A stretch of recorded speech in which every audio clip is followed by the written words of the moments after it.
Payowel? Walang tao. So, ito yung bahay ni Payowel.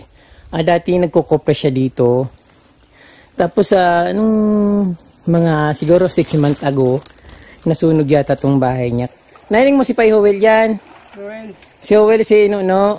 Dae. Dae. Bakit ako naman ka... Aray, nagbunot. Saan man, Pay? Yung si Araya to. Duman sa Iraya? Oo, so naman ka... Aray. Iyo po.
Hindi ko na lang lalagyan ng pangalan kasi para magamit pa nila yung yung gift wrapper o yung gift bag kung saan nila gustong gamitin.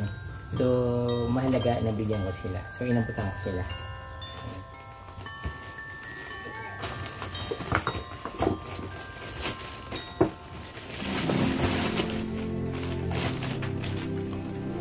Para sa mga bata,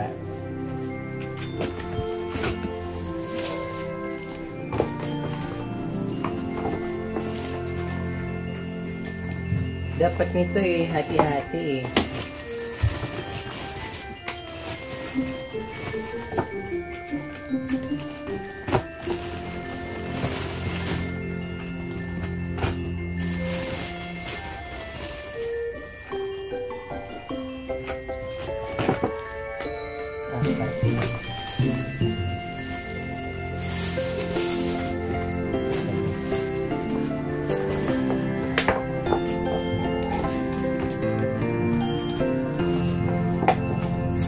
Mas masarap sanang bigyan yung mga bata kasi sa kanila yung Pasko talaga.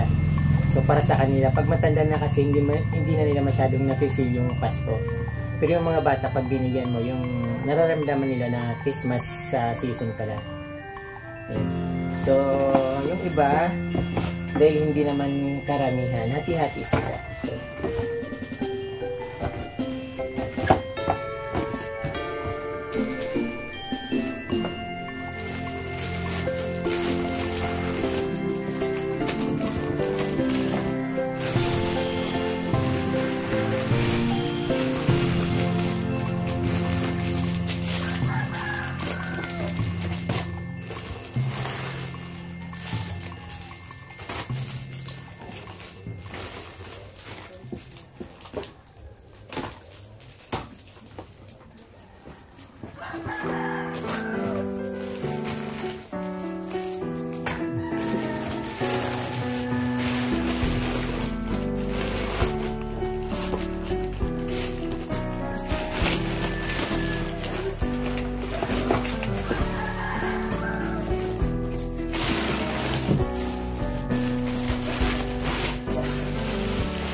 kapitbahay ko.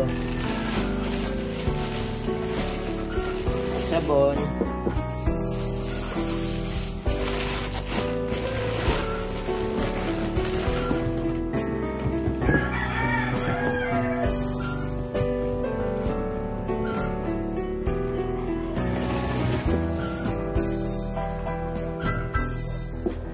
Lagyan mo to.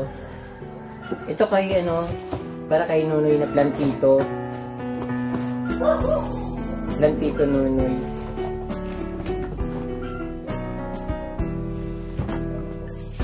Ito kay dun sa kay kapitbahay ko kay Fred.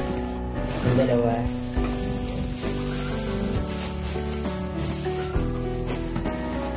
So, sa akin na lang to ka-Promdi.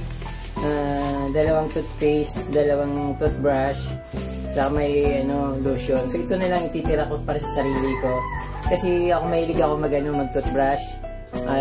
Sa isang araw, 2 beses ako nagtutoothbrush, tapos napakatagal. Siguro mga 15 minutes kung kinakali-kali ko. So ito na yung para sa akin. Okay na yung sa akin, matira ito sa akin. Okay na to.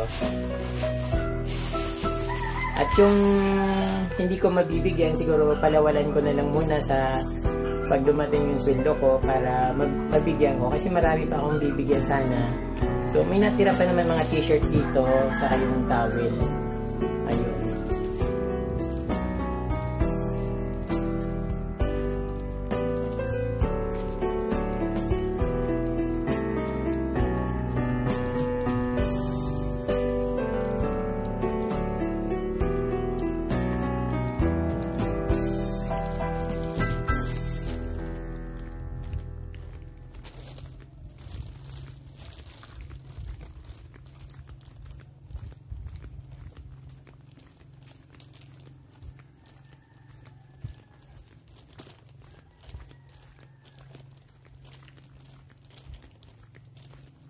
Sana hindi umulan. Medyo dumidilim na naman yung panahon.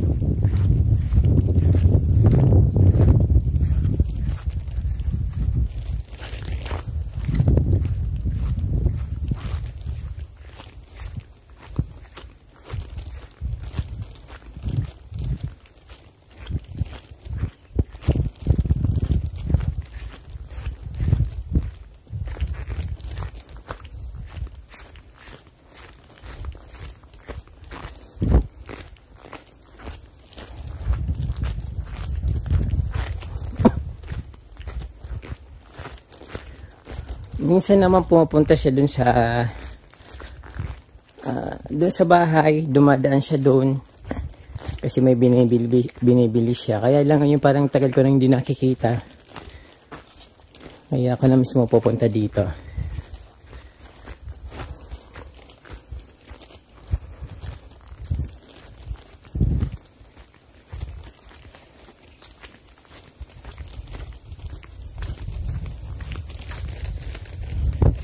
Pandulas, tayong putik. Buti na lang hindi masyadong maulan ngayon.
Pai?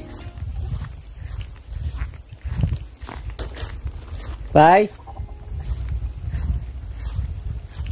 Pai Joel?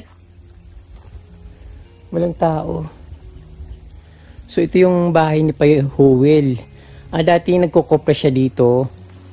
Tapos nung mga siguro 6 months ago, nasunog yata tong bahay niya. Kasi nakita ko, parang wala nang natira yung bahay niya. Tapos sabi niya hindi naman daw lahat. Kaya lang, siyempre nakakaawa. Yung parang kalahati ng bahay niya, yung kinukuprahan niya, nasunog. So ito na nga yung bahay niya, parang ayun, ganun lang yung itsura. Maliit masyado. Pai Joel? Pai Joel? So wala siya.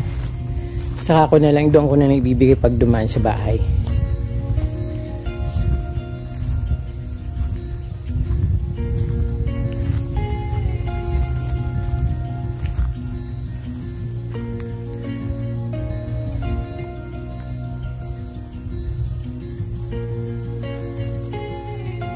Ito yung nature dito.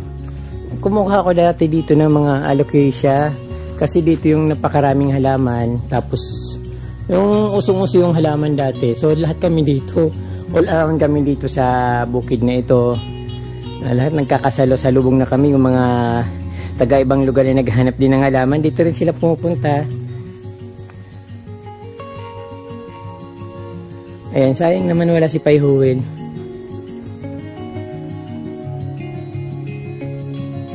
Ano lang naman ito yung bibigay ko, yung konti lang, isang t-shirt, noodles, tapos yung sausage na nasa can.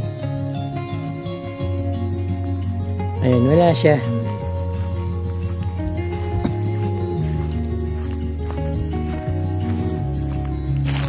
So dito na siya ngayon siguro gumagawa siya ng uling dito. Malamang nasa siya, yung naghahanap ng mga niyog. Kasi yun lang kinakabuhay niya dito kapamdi. Yung nagkukupra siya, yung mga nahuhulog na niyog na hindi naman sinadya, yun ang kinukuha niya at ginagawa niyang kupra at ibinibinta niya rin. So yun lang kabuhayan niya dito. Nakakaawa nga, minsan naisip ko gusto ko siyang tulungan. Gusto ko yung inisip ko pag marami akong pera, bibilang ko siya ng bigas kahit papano. Ayun lang mga naisip ko makatulong dito sa amin, sa mga mahirap dito kasi sobra talagang hirap ng buhay dito sa lugar namin. Pero kapamdi, napakaganda ng lugar namin dito. Ayan, kulang lang sa yung i-develop lang. Dapat may naglilinis, yung mga kalat-kalat, alisin. Dapat yung maganda yung dinadaanan. Kaso wala for yung namin. Although maganda yung landscape niya, yung setting ng dito, land. Nagkalat din dito yung mga peanut grass, yung katulad ng halaman din sa garden ko.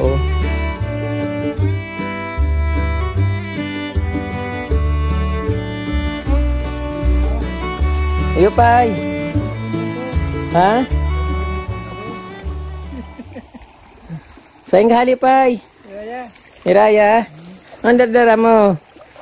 Anong daradara mo? Niyog? Nailing mo si Pai Joel yan? Si Joel, si Nuno? Dae. Dae. Bakay ako yung ka Arlay, nagbunot. Saan mo, Pai? Yung si Iraya ko. Duman sa Iraya? Oo, saan mo ka Arlay? Iyo po. Hello. Yung tighanap ko lang. Gano'n mo. Dalo siya duman. Iyo po. Madumanas na yan siguro duman sa Iyo po. Salamat, Pai. Iyo po. Mahiling ko na lang to.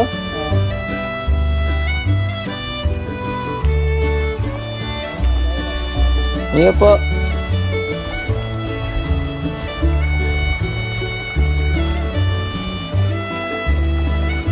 Sarap magtampisaw sa tubig.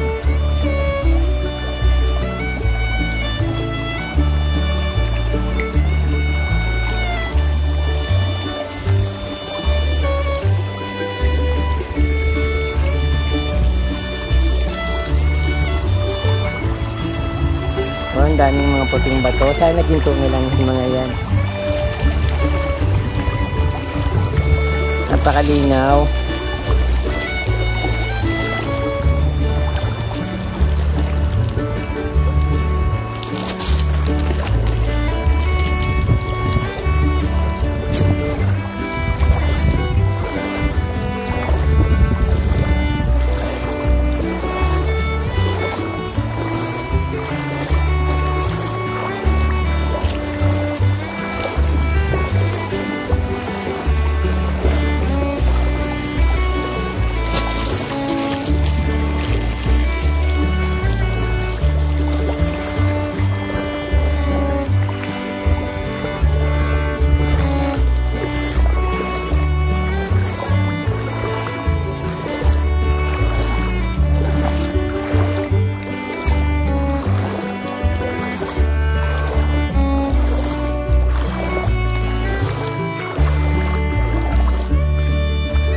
From di wala yung sadya ko. Hindi bale, dadaan na lang yun dun sa bahay. Kadalasan naman pupunto siya dun.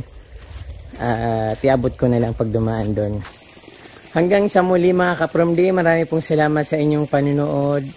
At naway ipagpalain tayo lahat ng Panginoon na maging masaganang ating Pasko. At salamat po sa nagpaabot ng tulong dahil sa pinaabot nyo po ay na-share ko din sa iba kahit papaano nakabigay ako kahit na isang piraso, tagi-isang piraso kami. So okay na po yun. Sa inyong mga ka-From D, maraming pong salamat sa inyong walang sawang pagtulong at pagbigay sa akin ng suporta at pagsusuporta nyo po sa akin sa aking munting channel, yung panonood nyo po ng mga vlogs ko. Malaking tulong po sa akin yun, hindi lang sa sarili ko, sa magulang ko rin at siyempre sa kapatid ko. Nag-aabot din naman ako sa kanila katulad ng mga kadalasan pambili ng gamot at yung pag may sakit kasi wala naman kaming ibang lalapitan, kaya sabi ko sana magtipid-tipid, kaya lang ano bang titipidin namin pag tinipid namin wala eh. So ayan po, maraming po salamat ulit at huwag niyong kalimutan mag-subscribe at pakishare po yung video. Maraming salamat at Diyos mabalos. Merry Christmas!